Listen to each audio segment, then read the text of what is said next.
Tindika Télévision, chers internautes, Boya Malamu, na émission Yalelo, avec lui-même le conseiller indépendant, autoproclamé Nanko, sans ordonnance, sans salaire et sans flatterie. Kamwasi, Chilombo, Boya Malamu et Monsieur Bandi, Bovanda calme na bandako.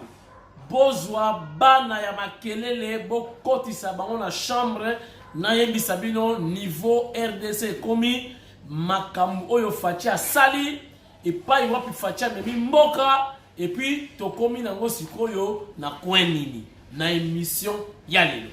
Attachez vos ceintures. Bonjour à tout le monde. Tokolobela makambo etali Russie, la position ya Russie pour na RDC. Toko solola makambo eleki na Luanda. Oyo bakiti maintenant la feuille de route. Il y a tripartite, il y a Luanda. Chers internautes, Fachi Beto Kanda kangaki na Luanda. Yango na ebisi Mubake na comprendre que Mubake a fo mutu. Pour Mubake alobaki Tshisekedi eza komo ya Fachi te. Fachi komo leka Chilombo. Donc on a sabi so que Fachi azamona Tshisekedi te. Mais face oyo Fachi bimisi na Luanda. Ha! Wana face oyo Tshisekedi akamela ka Mobutu na Palais de Marbre. Donc Fachi na beti pendant. Donc Kagame aloko kate kuna musika. Tokobeta li solo ya Minembwe ndenge bapulusu. Tous les policiers ya Minembwe bakena bango na camp ya M23 batika kaka la commandant moko na policier congolais moko. Donc Noël Tiani a raison. Donc ceux qui ont allé vraiment des pères et des mères et vous n'allez pas si pour servir le Congo. Et enfin, il y a les élites intellectuelles, il y a UDPS, Basalaki, conférence, il y a Liboso, il y a qui dans centre-ville, il y a Kinshasa, beaucoup de monde a intervenu positivement dans ma solo wana. Dans l'émission Lelo. Boya Malamu, Ngai Nabino, Boyebi a toujours communion. Baye badako finganga. Nayebi ke bolinga ka fachi te. Po binemi nyonso ya fachi, binemi na ngai. Ba mi nyonso ya fachi, ba mi na ngai. Ba oyo nyonso basutena ka fachi, basutena ka ngai. Ba oyo nyonso bafinga ka fachi, bafinga ka pe ngai. Boyebi par rapport ya ligne éditoriale na ngai. Nandima pour accompagner, pour soutenir UDPS depuis na banda, na tango en crise, na lâcheté, na changeate, tilelo.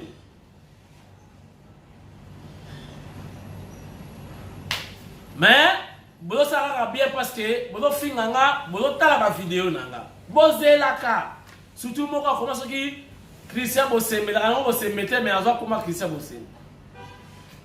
Donc, nous avons une émission dans le banda Otal.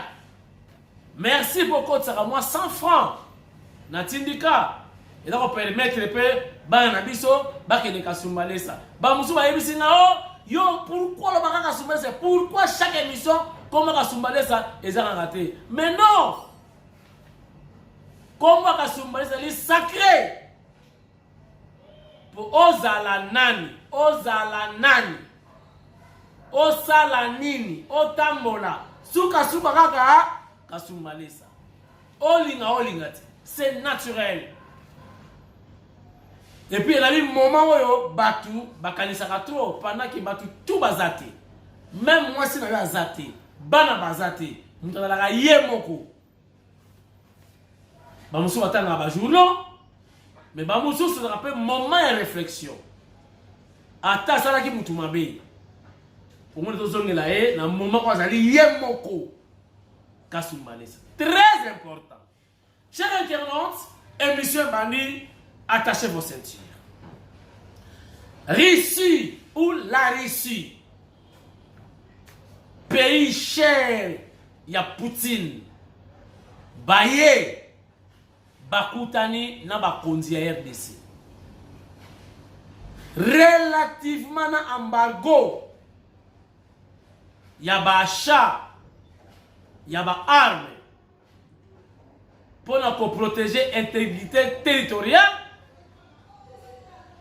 Bapeki saka ko pesa ba arme na ba rebelle, mais biso ono bapeki si penza na armée régulière bazala na mando kité. Wanda na yebisi bino eza lokola mutu aza na sida. Donc moyen de défense ezate, c'est-à-dire donc moyen de défense naturelle ezate, je vous dis sincèrement, à tuberculose et kozwayo, malaria et on a la sida, à tout moment malade parce que ma défense est zatée. Banticorps et koufi. Donc, dans le moment où on a une maladie, une épidémie, on a la première personne qu'on a atteindre. Donc, déjà, les alliés pour comme ils sont faibles. Pays nini o ezanga minuki pour protéger mboka na batu na biloko na bango. Non. Donc, on a dit complot. Russie a lobby azali prête. Il y a pesa biso minuki o ya solo pour na combattre la école na biso. Bolobi nini. Bon monite que Russie va rejoindre ngai ngana chef de l'état a quel côté la Poutine. Après ça il a mbote et ko changer donne na mboka oyo. Bon ça kana biso trop. Tous la difficulté, insécurité. À la place va autoriser tout ça mando qui pour te battre la mboka, to battre la minerai na biso. Non, embargo. Tous les minduki moyen de défense. Dans ce cas, rien n'empêche que RDC a collaboré avec Russie. Russie a violé l'embargo. A violé l'embargo pour tous la protéger. Chers internautes, pays où ils sont pas bien équipés militairement, ils sont pays où ils ont tout le respect à Tamouké. Mais pays où ils sont bien équipés, la grande puissance, d'abord puissance militaire, après puissance économique. Budget, il y a armée, il y a budget, il y a secteur news. Ceux qui ont dans 100 francs, il faut battre la monnaie. Si on battre la monnaie, il faut on battre la monnaie, il y a moyen de défense. Chers internautes, je vous informe déjà ici à lobby Binokap. Donc, Fatia le Barara, oui. Mais n'a pas la monnaie dans le cadre, il y a pour chaper Bangouna, moi poids, moi pour pousser Bango. Bango est trop faible. Dans le bagage, c'est vraiment politique. Fati a que le roman à Poutine, après sa Poutine, kaka, bondi à Yapamba. Et vous verrez, je vous assure, Fatia qui a Kali Poutine, après ça, il a monté à avion à Zogi. Et pour changer de donne, comment faut ça cannabis pour retirer l'eau? Chers internautes, rapidement, on a Luanda. Bomoni face Fati à Pesseli. Le président mannequin a soifé du sang. Faut Moutou. Fati donc, Luki Kaya danger. A Bouki Penambanga. A Pessi Penakoto. Donc, à Bimisi face, il y avait Étienne Wamulumba, n'a pas eu de marbre, n'a maréchal Mobutu. N'a tali face, il y a Fati. N'a tali face à Chichi.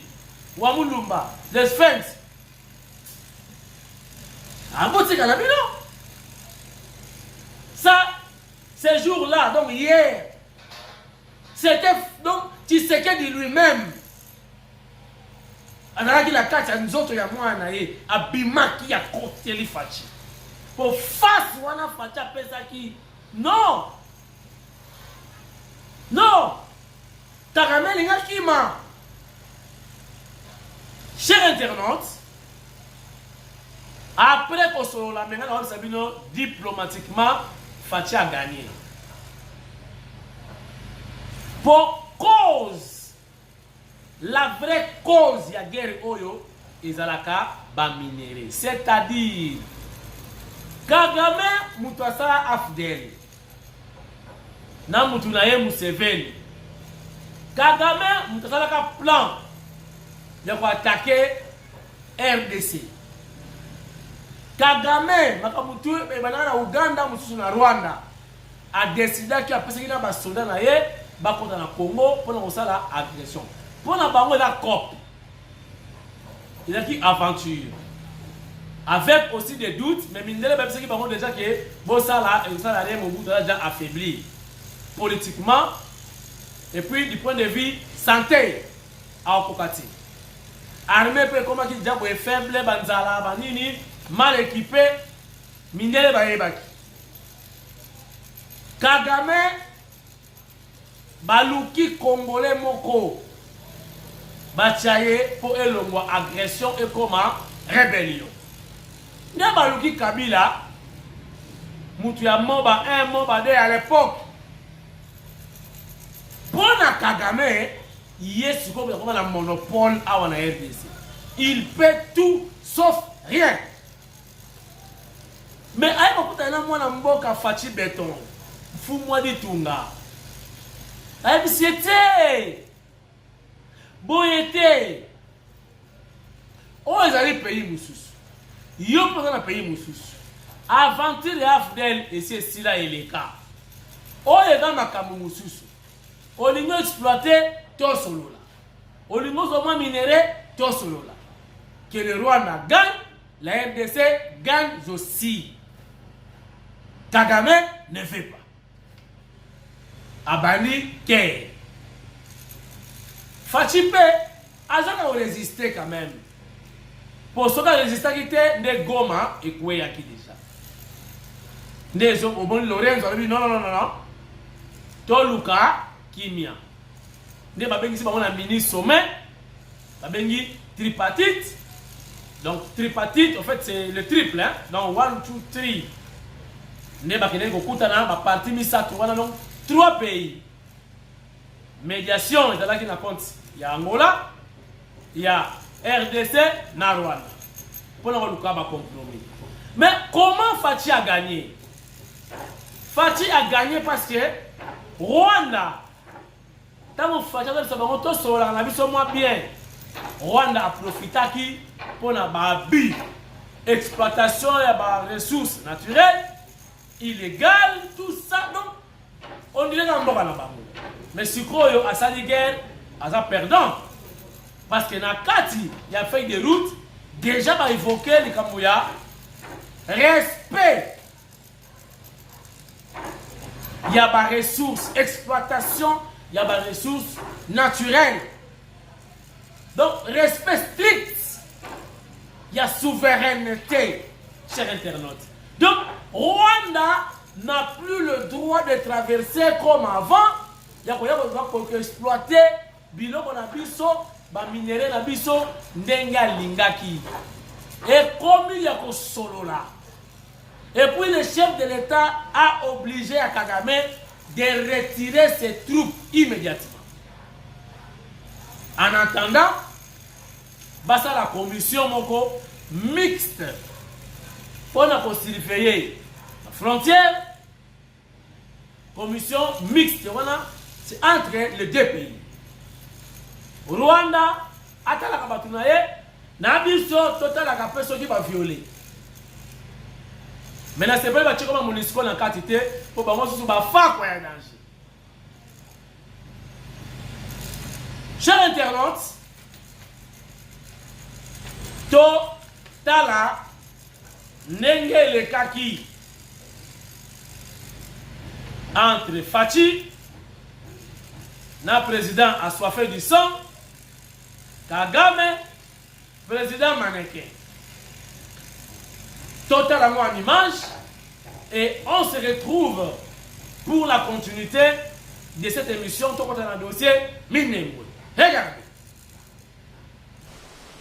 Une rencontre décisive qui devrait marquer un tournant dans le cycle infernal de violence qui meurtrit les populations de l'Est de la République démocratique du Congo. La tripartite de Luanda sur la situation sécuritaire à l'Est de la RDC s'est terminée ce mercredi soir par l'établissement d'une feuille de route sur le processus de pacification de la région Est de la RDC.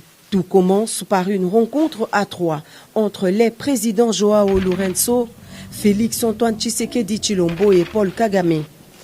Pas de communiqué final, mais un point de presse commun des trois présidents et une volonté commune affichée de faire baisser la tension entre les deux voisins. L'objectif central étant de restaurer la confiance perdue entre Kinshasa et Kigali par l'instauration d'un dialogue et d'une concertation permanente établie sous l'égide de la CIRGL et du processus de Nairobi dans le cadre de la communauté d'Afrique de l'Est. Concrètement, cela se fera graduellement via l'application de la feuille de route qui permettra au final, si chacun respecte vraiment ses engagements, de réchauffer les relations politiques, diplomatiques et économiques entre le Rwanda et la République démocratique du Congo. Ce que je peux dire à propos du contenu de la réunion de ce jour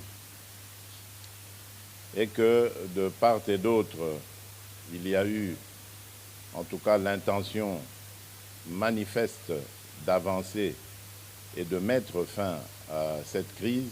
Comme l'a dit le président Lourenço, il s'agit de rétablir la confiance entre nos deux pays et surtout nos deux peuples. Une confiance qui a malheureusement été rompue alors que, à mon sens, tout allait bien dans la voie de la normalisation entre nos deux pays.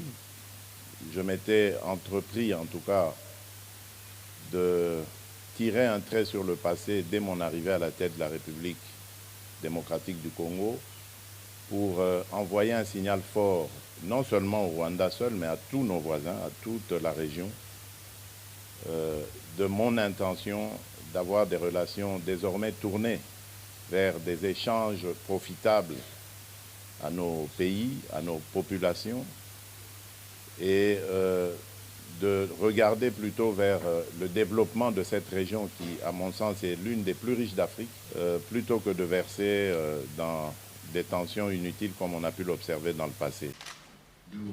À court terme, la nouvelle donne passe par la relance de la commission mixte RDC-Rwanda.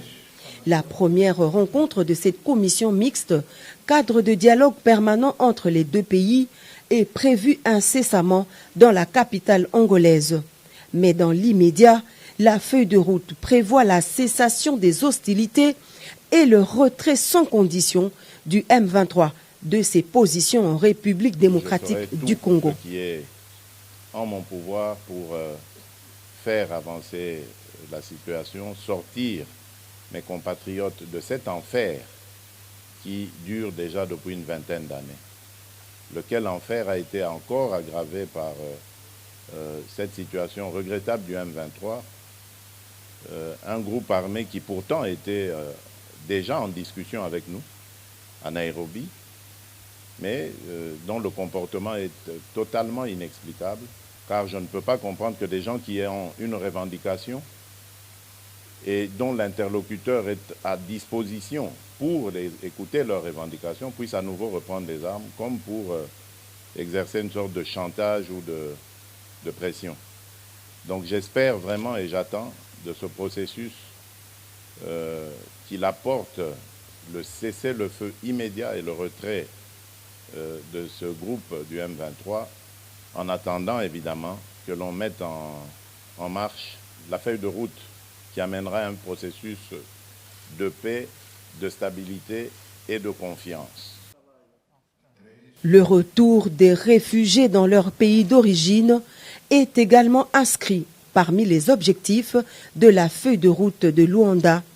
Elle stipule enfin que toute exploitation des ressources naturelles dans la région doit se faire dans le strict respect de la souveraineté des États, ce qui met en exergue la ferme volonté de lutter contre le trafic illicite des ressources minières de la République démocratique du Congo au profit des pays voisins.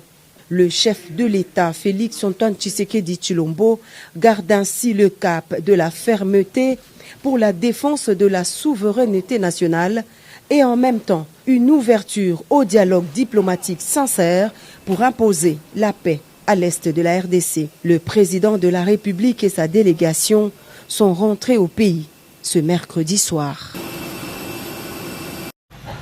Donc, nous sommes de retour sur ce plateau. Nous avons informé déjà le 12 juillet une équipe. Il y a Rwanda, une autre équipe.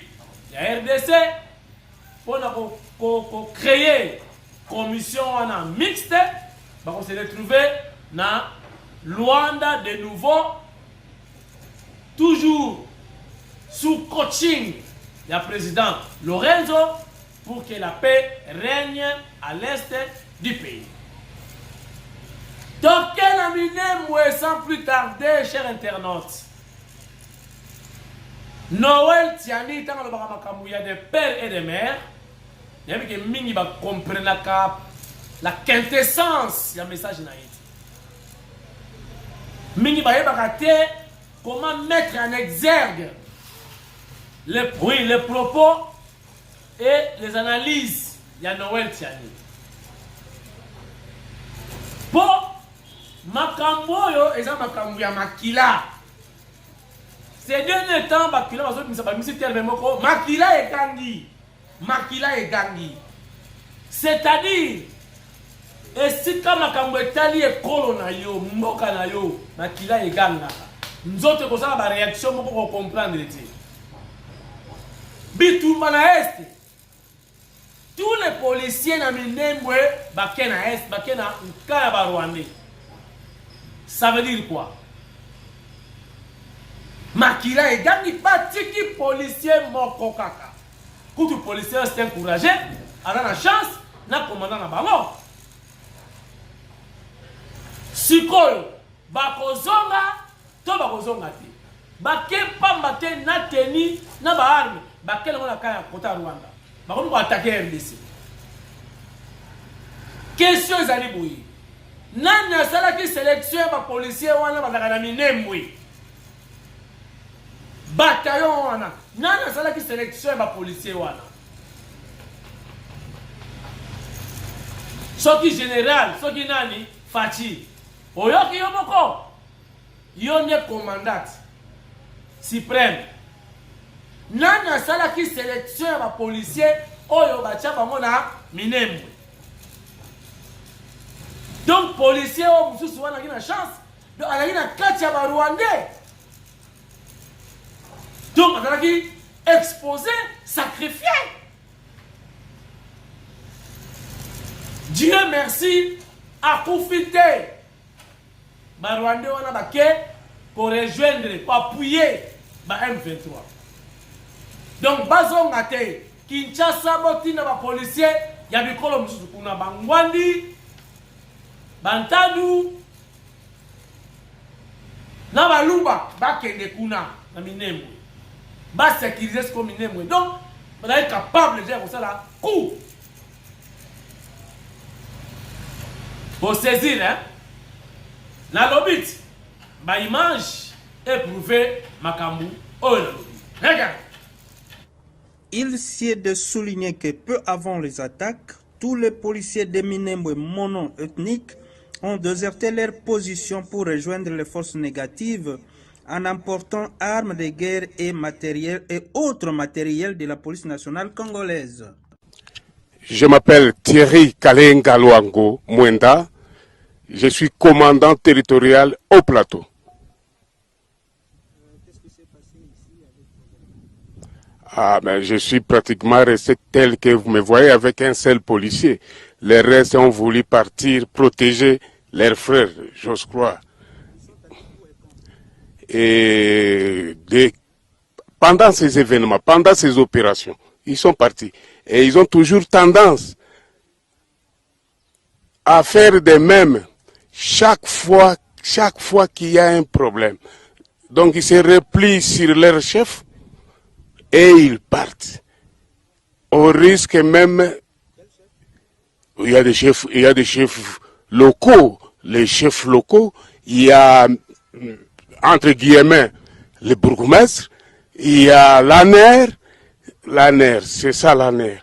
C'est ça les autorités que je suis entré.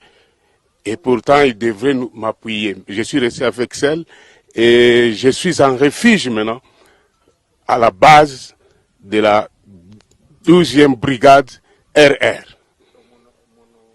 Mono-ethnique, correct.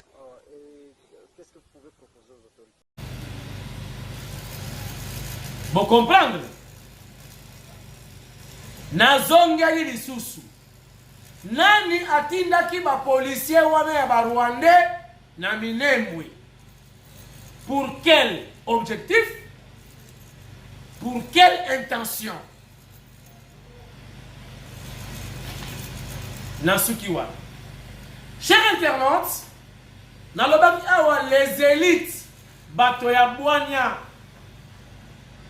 ya IDPS, ba intello, ba assistant, ba chef de travaux, ba professeur, ba ministre, ba mimi na kati ya ba élite wana ya IDPS.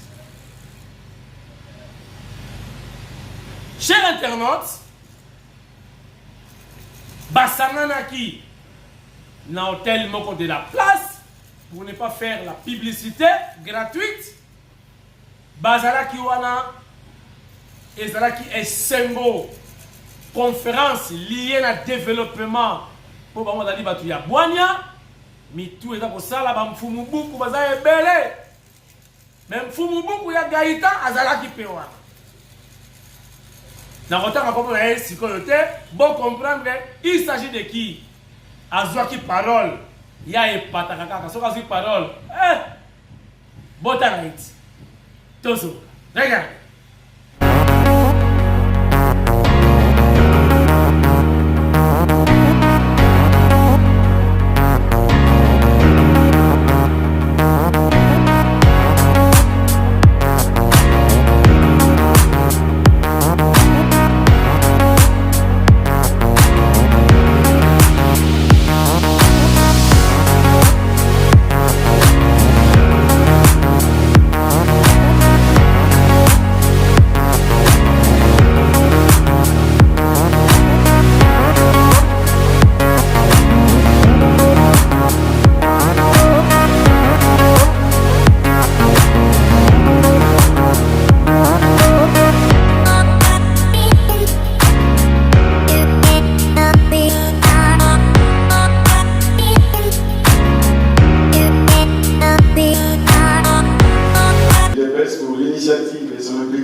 Personnels sont pareils pour la tenue du site de mars. Je vais répéter les mots du directeur du cabinet du chef de l'État. Nous remercions aussi à tous ceux, de près ou de loin, ont contribué pour la réussite de cette messe.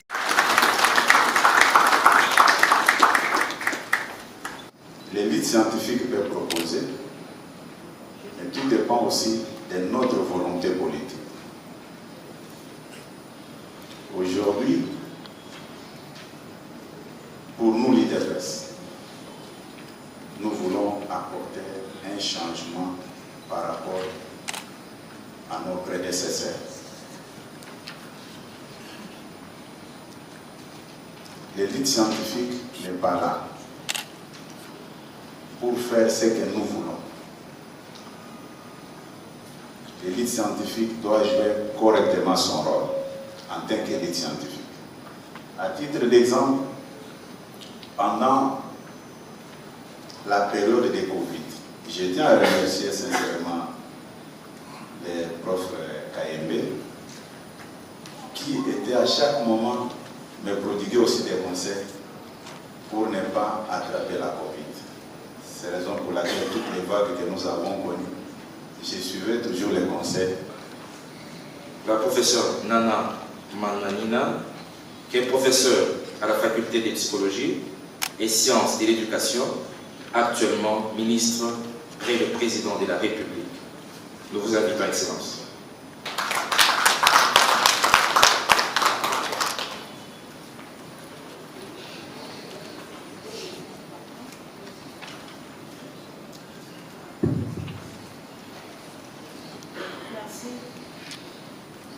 Merci beaucoup pour la parole.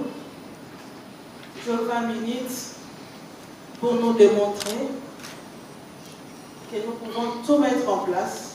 Nous pouvons élaborer des bons projets. Nous pouvons créer des entreprises. Nous pouvons actualiser ou restructurer nos universités. Mais tant que nous n'avons pas changé de comportement et de mentalité, nous travaillons en vain. Et ce qui explique ou résume ma présentation de tout à l'heure. Nous voulons voir cet environnement changer, c'est nous qui devons changer après lui. Si nous ne changeons pas, l'environnement de lui-même ne peut pas changer. Ma deuxième pensée est en rapport avec ce qu'il dit Beauvoir, que le développement dont nous prenons aujourd'hui, c'est une question de mentalité. Mais pour les réussir, seul un changement profond de mentalité doit être engagé. N'oublions pas que le changement, c'est tout un processus. Ça ne se fera pas en un jour, moins encore en un mois. Des Congolais, le chef de l'État en a fait un nouveau leitmotiv au point d'en créer un service spécialisé, la coordination pour le changement de mentalité. Ça démontre l'importance, la préoccupation qu'a eu le chef de l'État dès son arrivée pour pouvoir changer notre pays, pour pouvoir développer notre Congo et faire de ce pays un pays fort, prospère, solidaire et uni. Pourquoi j'en parle? Ou pourquoi nous avons tous jugé important que ces termes soient maintenus? Pour sensibiliser l'homme congolais que nous sommes, à prendre conscience de l'importance et de l'indispensabilité du changement positif des comportements et des mentalités. Pourquoi je dis changement positif? Parce que le changement est bidirectionnel. On peut changer aussi négativement. On peut être un bon citoyen et devenir un mauvais. Mais le changement que nous prenons, c'est le changement positif. Quitter les côtés négatifs pour aller vers le côté positif. Et il faut que la loi reste intacte. Il faut vulgariser sur la connaissance. Il faut faire savoir les sanctions. Et il ne faut pas être complaisant. Mais aussi, il faut amener les gens à prendre conscience si on veut vraiment changer. Et la conscience n'existe pas sans la connaissance. Il faut apporter la connaissance aux gens et il faut travailler sur la force de l'habitude. Ce n'est pas facile de changer de gens qui sont déjà habitués. N'oublions jamais d'avoir de mécanismes de suivi quand nous posons des actions. Il faut toujours y travailler et ne jamais oublier de s'auto-évaluer quand nous travaillons. Comment est-ce que nous procédons? Est-ce que nous les faisons bien ou nous pouvons changer? Il y a quelques questions de réflexion qui pourront nous servir. Je pense que tous nous aurons ce support. Pour conclure, je me dis, si nous voulons que le Congo se développe, parce qu'on parle des défis de développement, changeons en premier nos propres mentalités et influençons les autres à changer leur mentalité positivement. Je signale que les images utilisées dans ces slides n'ont pas servi à des fins lucratives. Je ne serai pas poursuivie et je vous remercie pour votre attention. Donc, nous sommes de retour et Zalakinde, son excellence, Nana Manwanina Kiumba Mfumubuku Océan Moulonge Shiwakalasa, le professeur des universités. Nana Manwanina, ministre près tout près du chef de l'État, Oyongana Bengaka, Fachi au féminin. N'a qu'on rappelé famille Kaninda. Papa Kaninda, Lupaka plutôt. Lupaka. Philippe, paix à son âme, a Koufa déjà. Famille Naye, Bon Lukangai, Pierre Tombal, Bochalaki, Papa Nabino. Je crois que Basala Rakuno, Basala qui est Batiango, na tombe ya mutu mususu, famille na bango pe, Bazana Kisasa. Bazana besoin de réparation. Bazon qui sa Pierre Tombal. Et pas ya papa Kaninda. Pour bango pe batiawo ya bango. Pour ya bango basi basombi. Ba ya boye. Déjà occupé, papa Kaninda, bache yewan. Balongola, bazongi sa epa papa Kaninda, comme ça, famille wana bache ya bango. Ce qui est salamaki, il concerne la réparation, l'esprit a bien, tout ça va congolais, des pères et des mères. Donc, nazongeli, oh baebaki papa Kaninda, Lupaka, Philippe, Bana ye, to bandeko na ye, baye bakeska bachaki Pierre Tombal. Confusion et salamaki. Ndenge salama na ba morgue pe na Kinshasa. E bembe yangaba eke na yolo. Oya yolo eke na ngaba. Baba la ba courager, azui corps. Baye pour ça la échange. Ah ouais, salama ka trop surtout na mama yemo. Donc, ils ont qui famille à papa Kaninda Lukapa Philippe, Balukaba, harmonisé. Voilà. Lélo na sukisi awa, je crois, vous saisir quelque chose dans l'émission à Lélo, ngai nabino soki Jésus Christ. Lélo, azongite. Donc, lobby.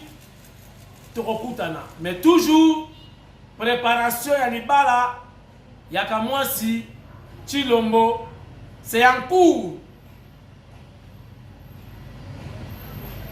Wala baya otinda kazaka weni sapo ko sutuka mariage ile otindi kazaka tokela mu église. Merci et monsieur Sidi ngai na bino lobby. Bye bye. Bilenya boye kaka Fachibe Beton, awa, dans un piste d'atterrissage. Oyo mokonzi mboka Félix Antoine Tshisekedi akoya pona ko inaugurer. Après plus de 80 ans, babosana na bango yango. Teba masola tipika ya boy. Tout le monde va commencer nzambe abota mané congolais. Ngai tozali awa. Kala mingi te bozo mona premier avion ezali ko atterrir pona ko inaugurer piste d'atterrissage ya Ndolo. Ya boy, nana zovana. Ngai, na kesu te papa. Avion, moko antombolo. Fachibe Beton, Moma yo Kaninda. Musubo abilumbu, mula nkwasa, mwansa nkongolo. Papa, yoso okende, kenda na yo. Ngai, ti avion ne kokita, dena longwe. Fachibe, weto, Fachibe, be. Papa, so kende, ngai, kitoko wapi, bilanga boy, kaka Fachibe. Yo kapista mwe kitoko, eleki pista États-Unis, eleki pista ya Londres, eleki pista Allemagne, Chilengi wapi. Papa, kende, napenda na kolongwa ka soki avekiti. Tindika soki kokonda tina musonda. Fachi weto, mama ya Kaninda, kamata bizu. Papa, kende na yo, kende, ngana kobana WhatsApp. Botika kobenga ngana telefone na. Botika kobenga ngana telefone na. Ngana Fachi na ngaya waya. Ngana kolonga watika ka soka vekiti. Biloko boy, kaka Fachi Beton.